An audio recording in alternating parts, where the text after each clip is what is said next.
I really feel like sharing this because I think this is really important in these times where life is really uncertain.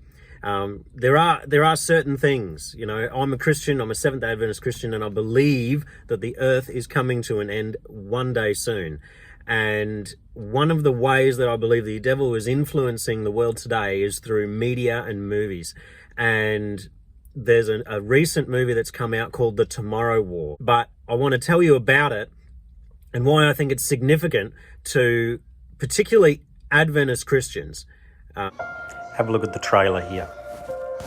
Okay, none of you are my child. Has anyone seen Miri? Aww.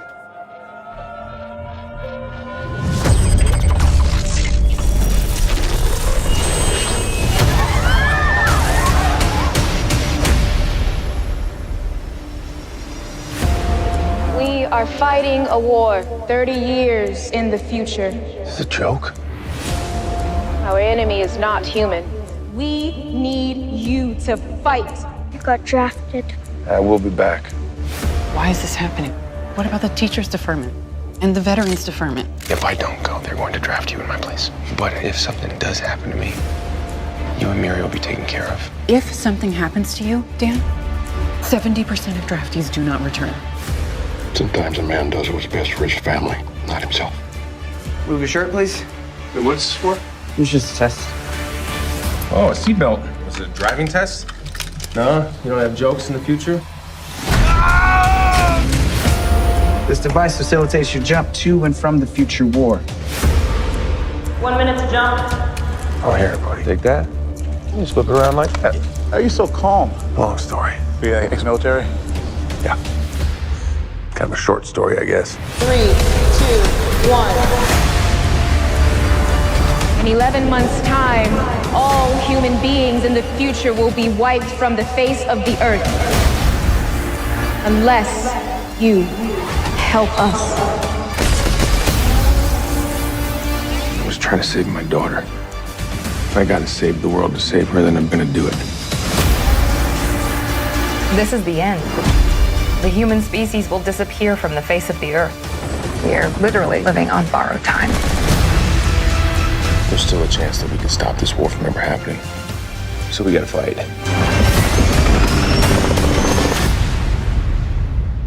Well, it's nice knowing you.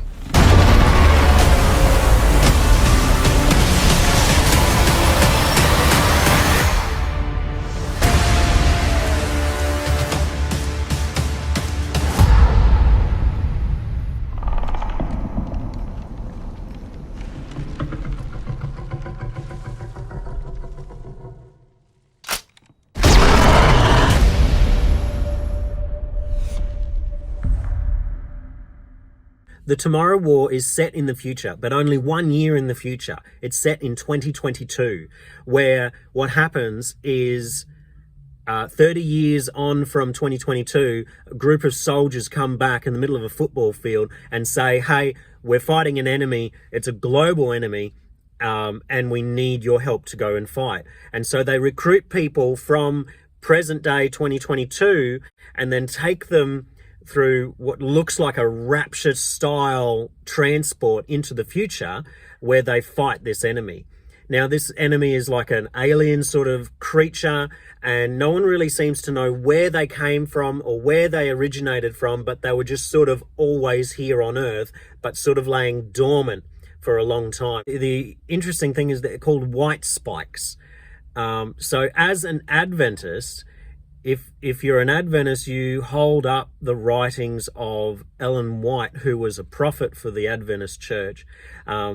Just to be clear, we don't hold Ellen White higher than the Bible, but the Bible is higher than Ellen White. Ellen White points to the Bible. But that's interesting to note. Also, you could look at the Bible's depiction of Jesus saying about the wedding feast. You have to have the white robe of righteousness to be entered into the wedding feast, to be one of God's people. And so that's interesting as well. Probably the most significant thing here is that the white spike enemies are described in the movie, and they state it with no uncertainty. They say that for 6 days they're out and they're fighting, and then the 7th day they retreat to their nests, they go underground or somewhere, and they call it the Sabbath. They say the Sabbath. They say it twice in this movie, and I feel that's really significant. Every 6 days, the white spikes disappear. They crawl back into their nests. We call it the Sabbath, their day of rest. And that's when we insert troops. You know, there's another Sabbath coming up tomorrow. Yeah, I know. That's when I leave. Right. It's a big day all around, I guess. This movie also relates the white spikes to climate change, because the white spikes were in this spaceship that were in the ice years and years and years, and it, don't know how many thousands of years that it could have been there. They didn't dig down, they dug up. That's why there's no sign of impact. They've been here the whole time. Why wait 1,000 years to dig out?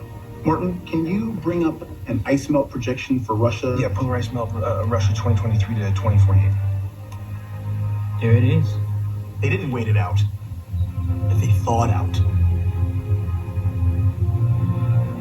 And as the ice melts over the next 30 years, from 2022 to 2050, whatever it was, they melt enough that they are released from their captivity of the ice, and they cause havoc and they kill off population, reducing the world's population down to 500,000. It's important to note that movies influence culture. They influence people in the wider community.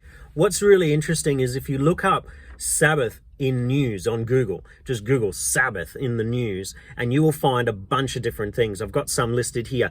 1 month ago, there was a New York has banned people from getting a shave or a haircut on Sundays. On the 24th of February, Yahoo News talks about reimposing Blue Sunday laws, which don't work on Sunday, which were in effect about 100 years ago, but it's a recall. Laws in Texas, you can't buy liquor on Sundays. A news article states clearly that Sunday is intended for rest and worship.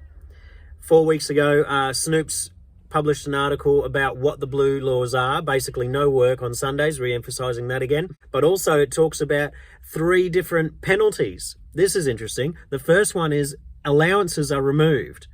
First offense. Second offense is allowances are removed and there's a whipping. And then the third offense is death. Death. Okay? All right? This sounds like Revelation. If you've read on Revelation, those who don't bow and worship the beast will be put to death. Like, if you think about the 3 boys in the Old Testament, Shadrach, Meshach, and Abednego, they were in Babylon. They didn't bow to the golden statue, and so they were thrown into the furnace to be killed. God saved them, but that was the penalty. Look. You should have a working female toxin by the morning. One of the ways to fix climate change has been proposed that everyone needs to take a Sabbath day. The article talks about not necessarily having a particular day, but just a 1 out of 7. It's not a respect for the Sabbath day, the 7th day of the week. It's just 1 day out of 7. I believe that the devil's got a counterfeit doctrine for every true doctrine of God. And it's important to note that Sabbath is one of them. Sabbath versus Sunday. Look up a website called sabbathtruth.com and do some research. Read your Bible. Don't think about other authorities or other influencers who can tell you what the Sabbath is or what day it is or what you should do. Read the Bible. You will find the answers there.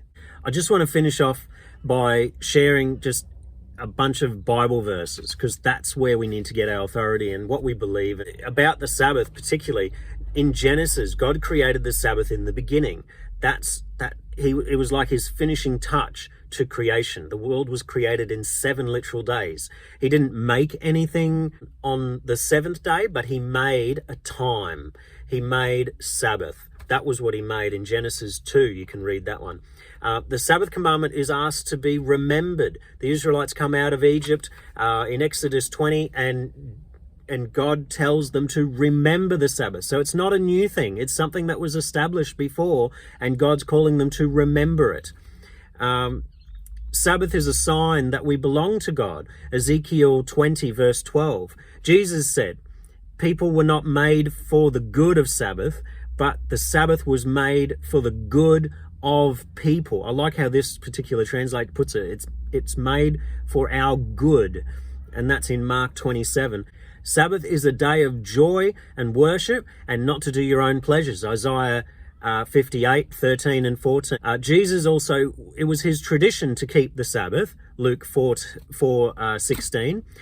And if we claim to belong to God and to Jesus, we should follow his example. And that's in 1 John 2:6. I'm not making any of this up. Sabbath will be kept in the new earth. That's in heaven. That when the earth is made new. Isaiah 66, verse 22 and 23. And prophetically, looking in Revelation 12:17, the dragon was at war with the people of God who keep the commandments of God and the testimony of Jesus Christ. The law there, the commandments, is the same commandments used in Matthew 22 and 36 and 38 and 40, where people go to Jesus and say, what's the greatest commandment? And Jesus summarizes the 10 commandments, the one including the Sabbath, and says, love God and love other people. So my last little thought here is, why would God change something that was made perfect, called to be remembered, and then Jesus did it as an example, and the Bible talks about it being kept in heaven the same way? There's also no clear biblical reference from the change from the seventh day to the first day of the week, Saturday through to Sunday. Something to think about.